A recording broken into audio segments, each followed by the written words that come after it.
Hello nurses, I am RN Kamaljeet Kaur from Nursing Exam Prep. In this video, we will discuss the very important topic of nursing, and we can see that from the various nursing examinations like NCLEX, REXPN, and OIQ exam, and other nursing exam. This is really very important topic. So stroke what is stroke so stroke में क्या होता है इसकी क्या sign and symptoms होते हैं type of stroke क्या होगी this we all discuss in this video so first stroke it's also called as brain stroke जब ब्रेन को जो ब्लड सप्लाई है वो इंटरप्ट हो जाती है due to any clot right और जो ब्लड वेसल्स होती है ब्रेन की वो ब्रस्ट हो जाएं वो रप्चर हो जाएं so in this case we call it stroke और brain attack. So, lack of oxygen, lack of blood supply due to clot in the brain. So, this compromise the oxygen to the brain, जो कि brain की जो different parts होते हैं, they all get affected. And on the other side, जब brain की जो blood vessels होती है वो रप्चर हो जाती है there is a pooling of blood in that so ये दो सिनेरियो जो होते हैं इसको हम क्या बोलते हैं कंबाइन में ब्रेन अटैक और स्ट्रोक और ये इतनी सीरियस कंडीशन है जेकर पेशेंट को राइट टाइम पे राइट ट्रीटमेंट ना मिले सो पेशेंट को लॉन्ग टर्म डिसेबिलिटी हो सकती है उसका परमानेंट ब्रेन डैमेज हो सकता है and even the death can occur so this is really very important so please consider all the points जो जो मैं स्ट्रोक में कवर करने जा रही हूँ so first is sign and symptom so हमको पता कैसे चलेगा कि जेकर पेशेंट को कुछ हो रहा है दैट इज स्ट्रोक और समथिंग एल्स फॉर एग्जांपल आप घर पे भी हो है ना आपके किसी फैमिली मेंबर को किसी को ये सिम्टम्स आ रहे हैं तो how you will come to know that कि इट्स अ स्ट्रोक और हमको पेशेंट को हॉस्पिटल ट्रांसफ़र करना है और अगर आप for example if you are working in a retirement home और long term care setting so if you're working as a nurse so it's your responsibility to assess these symptoms and transfer the patient to the hospital so if you see कि आपके patient को numbness हो रही है weakness हो रही है in the face arm or leg so here I covered one NCLEX step we can call it fast ये मिमोनिक है अगर आपको ज़्यादा सिम्टम्स नहीं पता है स्ट्रोक के तो इन चार सिम्टम से 3-4 सिम्टम से आप असेस कर सकते हो कि पेशेंट को स्ट्रोक आया है जैसे कि पहले एफ मीन्स फेस ड्रॉपिंग जो पेशेंट का जो फेस है उस वो जो पर्सन को जिसको स्ट्रोक आया है उसका फेस एक तरफ थोड़ा गिर जाएगा है ना फेस ड्रॉपिंग हो जाएगी सेकंड इज आर्म ड्रिफ्ट अगर आप उस पर्सन की आर्म को लाइक लिफ्ट करोगे then it will fell down again means कि there will be no strength in the arm और we can say that the weakness in the arm S means speech difficulty. We can say that patient cannot speak properly, cannot smile properly. जो smile होगी वो भी improper होगी so this 2-3 symptom से आप assess कर सकते हो कि पेशेंट को स्ट्रोक आया है then T means it's time to call 911 और time to transfer the patient to the hospital so ये क्यों होते हैं ये सिम्टम्स क्यों होते हैं है ना तो जैसे we all know that the brain that control all the extremities movements है ना और जो हमारी विजन है our walking and body balance it all maintained by the brain it's a brain function so like when there is any uh, we can say that if brain is getting damaged because of lack of oxygen or there is a lots of blood pooling over there so the blood cannot perform its function properly so due to this जो भी उसके function थे वो सभी empire हो जाएंगे जैसे कि वॉकिंग थी वो भी इम्पेयर हो जाएगी है ना स्पीकिंग एबिलिटी थी पर्सन की वो भी इम्पेयर हो जाएगी और जो विजन थी वो भी इम्पेयर हो जाएगी जो भी whatever the function was controlled by brain everything will get impaired so अभी हम like for example if you are in a hospital and you are working as a nurse and you see that one of your patient has these following symptoms and you know that it's a stroke so now what is your next step right और अगर patient hospital में आपके पास आया है stroke के symptom के लिए what you will do the first so अगर ऑल दी सिम्टम्स पेशेंट को है तो हम क्या करेंगे, पेशेंट को first we will send the patient for CT scan. Why? क्योंकि हमें पता करना है कि पेशेंट को स्ट्रोक कौन सी टाइप का आया है। ठीक है, क्योंकि जो मैंने पहले ही बोला है, क्लॉट की वजह से भी हो सकता है, ब्लड वेसल की रप्चर की वजह से भी हो सकता है।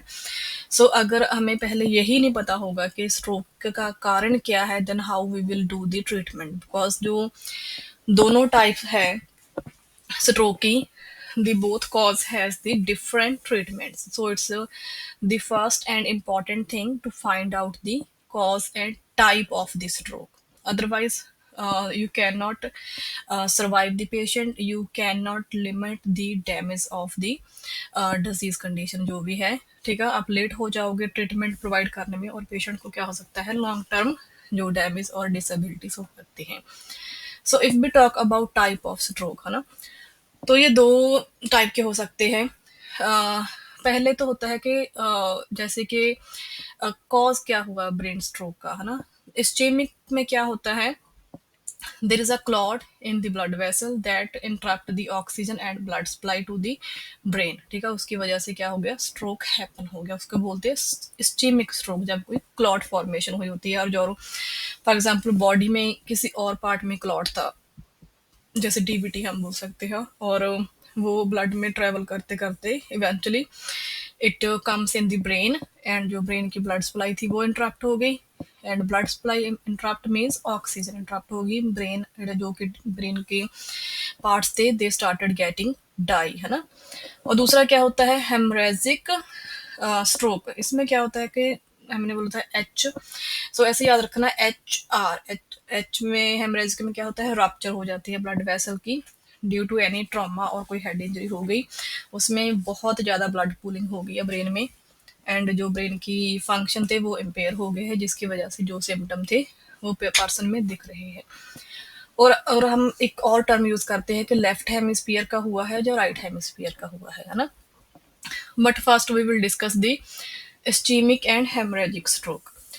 जैसे मैंने आपको पहले ही बता दिया है कि इस्चेमिक स्ट्रोक में क्या होता है कि ब्रेन की ब्लॉकेज हो जाती है, ब्लड सप्लाई या तो टोटली इंटरप्ट हो जाती है या रिड्यूस हो जाती है, एंड ड्यू टू दैट के जो ब्रेन टिश्यू है they can not get proper oxygen and the nutrients, and brain cells they started to die in minutes, right.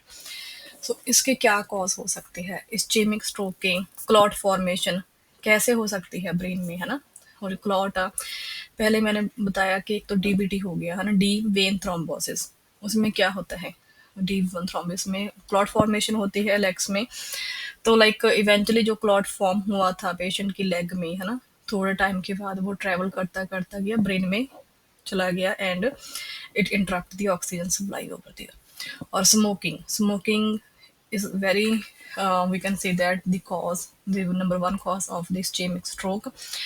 Why? क्योंकि जो स्मोकिंग करते हैं पीपल, उनके कंटिन्यूसली इन्फ्लामेशन होती रहती है ना, वेसल्स में, and there is a plaque formation occur over there, एंड जो प्लाक्स होते हैं वो क्या कर देते हैं एट द एंड ब्रेन में आकर उसकी ब्रेन की जो ब्लड सप्लाई होती है उसको इंटरप्ट करते हैं। Same thing happen with the atrial fibrillation. जो एट्रियल फिब्रिलेशन वाले पेशेंट है उनमें क्लॉट फॉर्मेशन की बहुत ज़्यादा रिस्क होता है, क्योंकि एट्रियल फिब्रिलेशन में क्या होता है, डिसऑर्गेनाइज्ड और we can say the improper जो कि कॉन्ट्रैक्शंस रिलैक्सेशन होती है एट्रियम्स की, और जो ब्लड होता है वो पूल होता रहता है हार्ट में ही, क्योंकि प्रॉपर उसकी कोई डायलेशन नहीं हो रही, प्रॉपर कंस्ट्रक्शन नहीं हो रही है ना, तो ब्लड वहाँ पे ही पूल होते रहता है, एंड इससे क्या होता है, क्लॉट बन जाता है ना, और जो क्लॉट है eventually travel to the brain. Oral contraceptive, as I highlighted this is an important point that you can cover in the NCLEX। क्योंकि ओरल कंट्रासेप्टिव में क्या होता है, एस्ट्रोजन वगैरह जो हार्मोन्स होते हैं वो उनका level it's really very high, and due to this जेड़ा किया पेशेंट की बॉडी में क्लॉट्स बनते रहते हैं, जो ये इतने हार्मोन्स अप एंड डाउन हो जाते हैं। हाई लिपिड डाइट जैसे हमको पता ही है ना, कोई पेशेंट ज़्यादा फैटी या लिपिड डाइट्स खा रहा है, देन दी लिपिड्स जो होते हैं, जो फैट होती है इतनी फूड में, दैट क्या करती है, फैटी और प्लैक फॉर्मेशन, अथीरोस्क्लेरोसिस ये सब बॉडी में होता रहता है, एंड ड्यू टू दैट जो कि ये प्लैक फॉर्मेशन होती है, जो प्लैक्स बनते हैं, क्लॉट्स बनते हैं, जो ब्रेन में ट्रैवल हो जाते हैं, again it cause stroke. And The last cause of the ischemic stroke is less physical activity. And less physical activity में क्या होता है, अगेन जब हम ज़्यादा मूवमेंट नहीं करते, जो ब्लड है उसकी ज़्यादा सर्कुलेशन नहीं होती है ना, तो ब्लड क्या है, एक जगह पे स्टेटस पोजीशन में रहता है। उसके क्या रहता है कि ब्लड क्लॉट्स बनने के बहुत ज़्यादा रिस्क फैक्टर हो जाते हैं। एंड अगेन अगर ब्लड क्लॉट बॉडी के किसी भी पार्ट में it formed, then it can travel to the brain and it can lead to the ischemic stroke. So this was all about ischemic stroke. Now we will discuss the hemorrhagic stroke. So what happened in hemorrhagic stroke? So in this there is a bleeding occur due to a rupture, or we can say that a burst of the blood vessel. जो brain में blood vessels होती है ना, उसको हम बोलते हैं ना कि हिंदी में हम बोलते हैं कि नस फट गई ब्रेन की, है ना। So this is the that thing, है ना, जो नस फट जाती है। इसमें क्या ये दो टाइप की होती है, जो जब ब्लड वेसल्स वो होती है, रप्चर होती है। जो हेमरेज या तो ब्रेन का जो पेरेंट काइमा रीजन है उसमें होएगी ब्लीडिंग, उसमें जो ब्लड है वो है ना पूल हो जाएगा।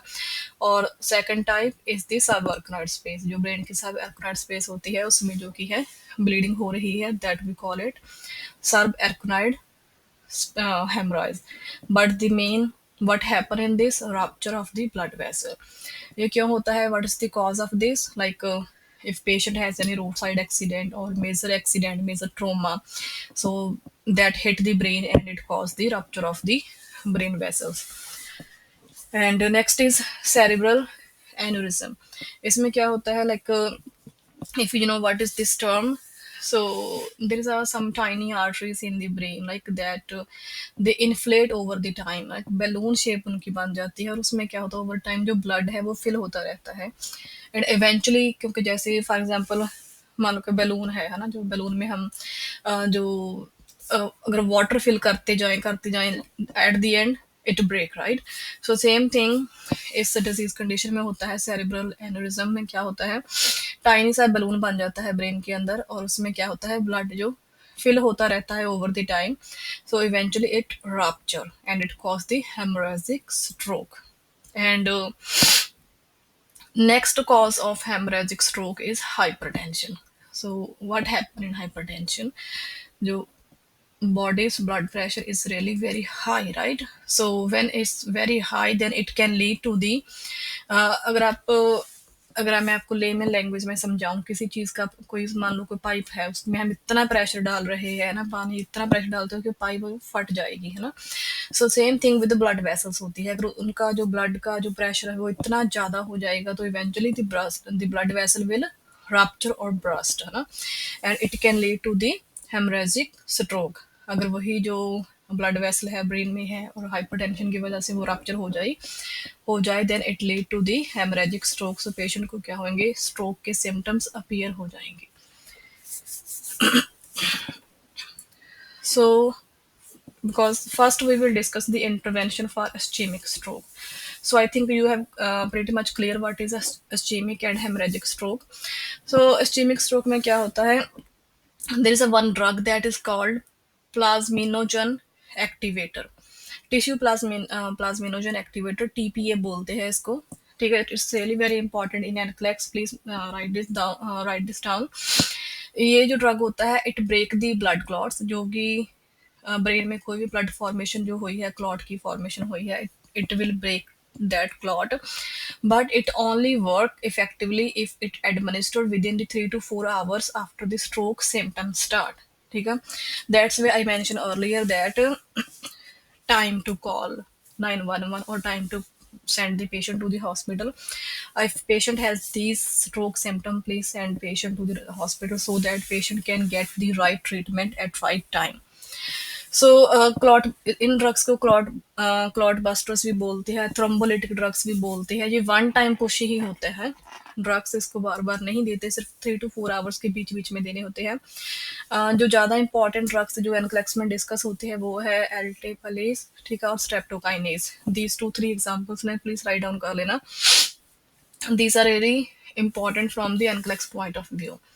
सो थोड़ी नर्सिंग कंसंट्रेशन भी है अगर पेशेंट को जो ड्रग एडमिनिस्टर की है, क्योंकि अब क्लॉट था, क्लॉट को ब्रेक करने के लिए मेडिकेशन दी है, ड्रग दिया है, तो क्या हो सकता है, रिस्क ऑफ ब्लीडिंग हो सकती है। सो पेशेंट को कोई आई इंजेक्शन नहीं देना, पेशेंट की कोई एबीजी एनालिसिस नहीं करनी है। क्यों? क्योंकि ब्लीडिंग रिस्क हो सकता है उस साइड पे।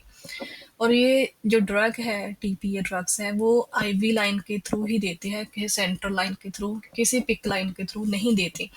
वाई? क्योंकि अगर ब्लीडिंग स्टार्ट हो गई, ठीक है, क्लॉट फॉर्मेशन, क्लॉट के लाइसिस के बाद, ब्रेकडाउन के बाद अगर ब्लीडिंग ब्लीडिंग स्टार्ट होगी, तो जो ये सेंट्रल लाइन, जो पिक लाइन्स होती है, इसमें ब्लीडिंग कंट्रोल करना बहुत मुश्किल हो जाएगा। So give only via IV line. और पेशेंट का आईसीपी, इंट्राक्रेनियल प्रेशर भी चेक करना है, ब्लड प्रेशर भी चेक करना है पेशेंट का। क्यों? क्योंकि अगर पहले ही ब्रेन में इतना प्रेशर होगा, ठीक है, पेशेंट के ब्रेन में पहले ही इतना प्रेशर है, और हमने टीपीए दे के ब्लड क्लॉट को ब्रेक करके और प्रेशर वहां पे कर दिया, तो patient can lead to haemorrhagic stroke भी पेशेंट को हो सकता है। पेशेंट का ग्लासको कोमा स्केल भी हम एवरी 2 आवर्स चेक करते हैं, ठीक है, मैं आपको बाद में एक्सप्लेन करती हूँ what is this Glasgow coma scale. और पेशेंट को स्टूल सॉफ्टनर देती है। Why? Because if patient is constipated, then patient will need to put extra efforts or pressure, right?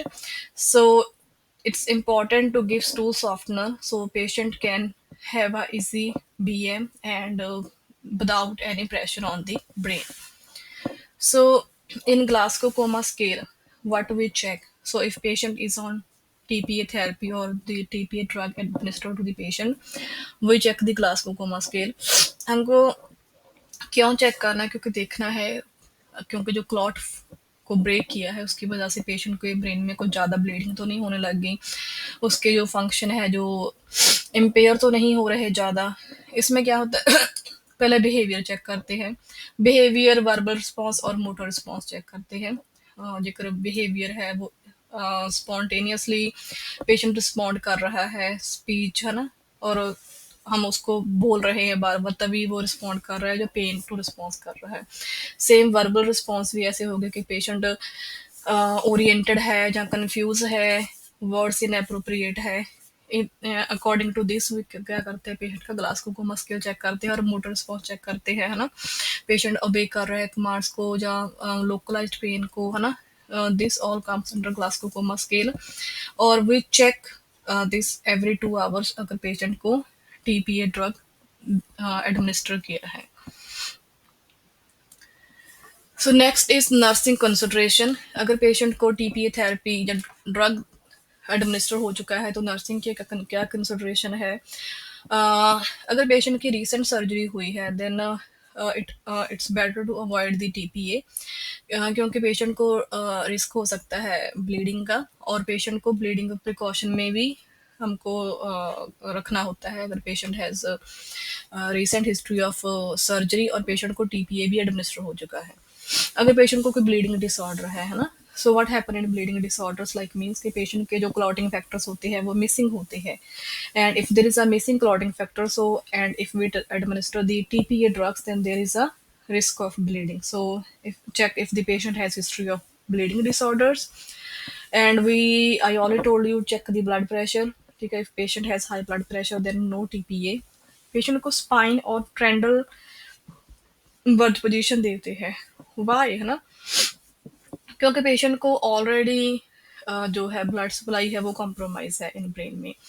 सो अगर आपको पेशेंट को हाई फॉलोअर पोजीशन दे दोगे तो means blood will work against the gravity, है ना, तो पेशेंट को तो पास तो पहले ही ब्रेन में ब्लड नहीं है।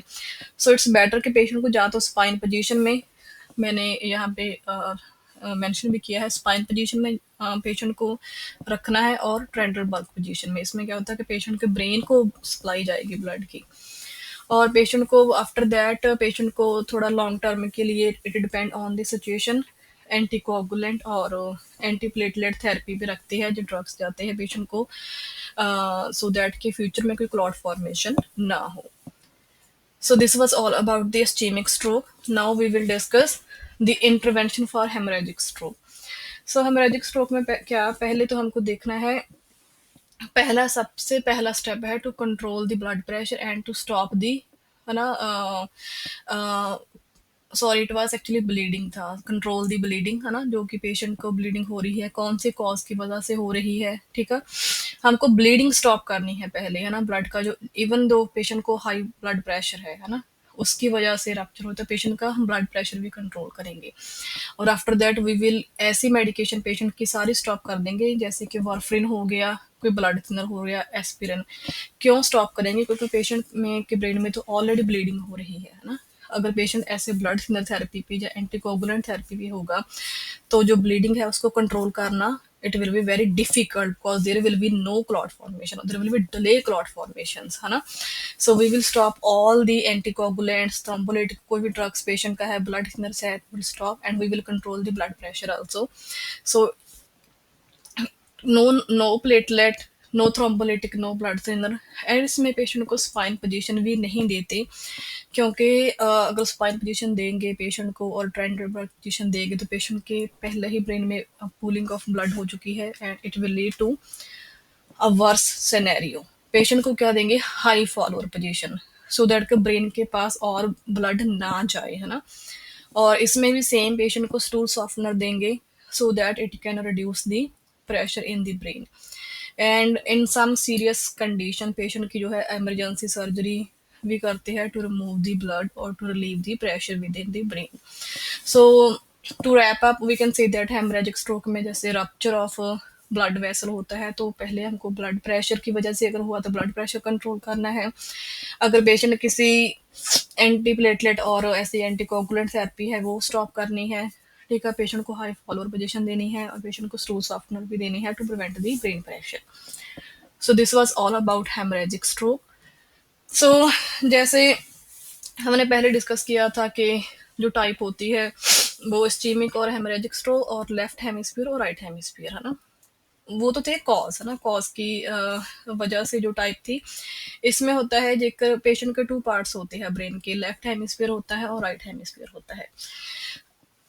अगर पेशेंट को लेफ्ट हेमिस्फीयर का जो लेफ्ट हेमिस्फीयर होता है, जैसे ब्रेन के थोड़े जो फंक्शंस होते हैं ना, जो पेशेंट की लेफ्ट साइड होती है, इसको ऐसे याद रखना, लेफ्ट मीन्स लेफ्ट और एल फॉर लैंग्वेज। जो लेफ्ट साइड पेशेंट का लेफ्ट साइड होती है ब्रेन की, वो क्या होती है? लैंग्वेज स्किल्स होते हैं उसमें। और राइट साइड के जो ब्रेन होता है उसमें क्या होता है? जैसे अटेंशन को कंट्रोल करना, रीजनिंग, प्रॉब्लम सॉल्विंग, है ना। Right, R for right, R for reasoning, है ना, ऐसे रख लेना। ऐसे जो फंक्शन होते हैं वो राइट साइड में होते हैं। लैंग्वेज स्किल्स जो होते हैं वो लेफ्ट हेमिस्फीयर में होते हैं। जेकर पेशेंट को लेफ्ट साइड का अटैक है, वो सब हम बोल सकते हैं, तो पेशेंट की क्या होगी? लैंग्वेज एम्पेयर होगी, है ना। उसकी स्पीच और कम्युनिकेशन में प्रॉब्लम आएगी। Memory, short term memory loss दोनों में ही होता है। और लेफ्ट साइड में विजुअल कंसर्न भी होते हैं, मे बी क्योंकि ऑप्टिक नर्व भी है, वो इन्वॉल्व हो जाती है। और ये पक्का याद रखना, अगर लेफ्ट साइड का हेमिस्फीयर है तो बॉडी की राइट साइड पैरालाइज होगी।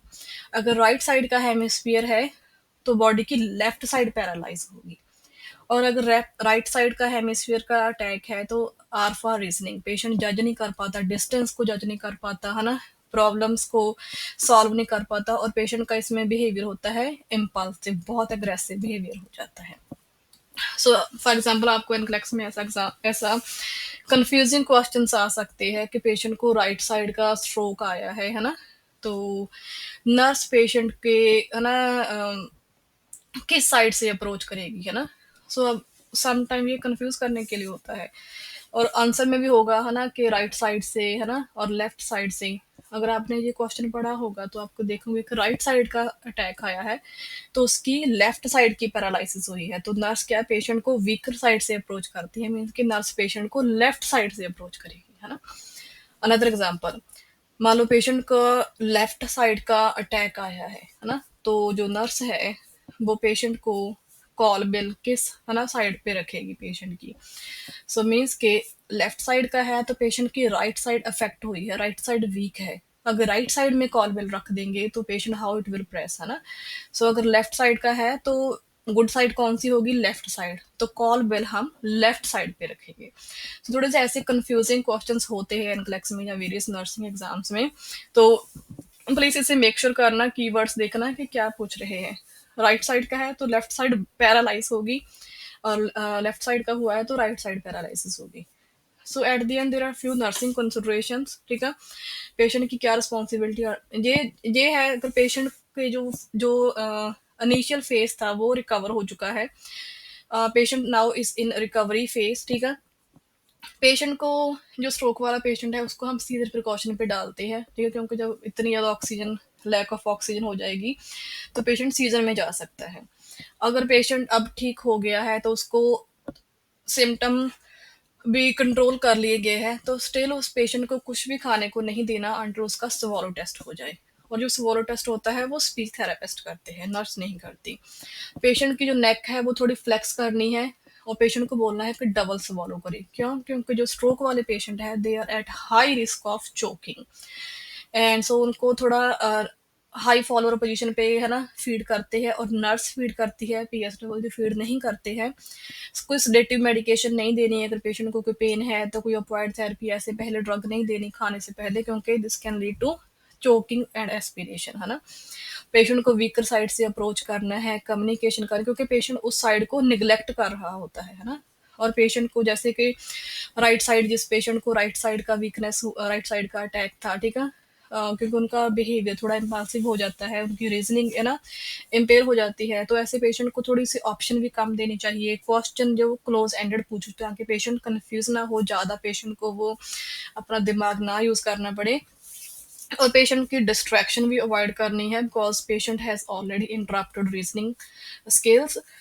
तो जो फूड और कॉल बिल एंड ट्रांसफर है it's always from the good side, ठीक है। अगर वीक साइड पे रखोगे तो then patient can not press the call bell in in case of emergency. और पेशेंट का जो वेट है ट्रांसफर करना है वो भी गुड साइड पे करना है, वीक साइड से तो पेशेंट का फॉल का रिस्क और भी हो जाएगा। So this was all about the stroke and the management, the cause and nursing interventions in case of stroke patients. So please ये वीडियो आप शेयर करो आपकी नर्सिंग फ्रेंड्स के साथ, रिलेटिव्स के साथ, और जो भी एनक्लेक्स की तैयारी कर रहे हैं और नर्सिंग एग्जाम्स की तैयारी कर रहे हैं, बिकॉज स्ट्रोक में से कोई ना कोई क्वेश्चन जरूर आएगा। स्ट्रोक की मैनेजमेंट में जो टीपीए ड्रग्स है वो भी बहुत इंपॉर्टेंट है from the point of view of NCLEX. और management, nursing responsibility, I am sure कि कोई ना कोई क्वेश्चन जरूर आएगा आपको अगर आप एनक्लेक्स की तैयारी कर रहे हो। And thank you so much, and please subscribe my channel and press the bell icon to get the notifications. And please अगर आपको वीडियो अच्छी लगी, समझ लगी, तो प्लीज़ इसको लाइक कर देना। And in the future I will make more videos regarding NCLEX and regarding the nursing content. Thank you so much.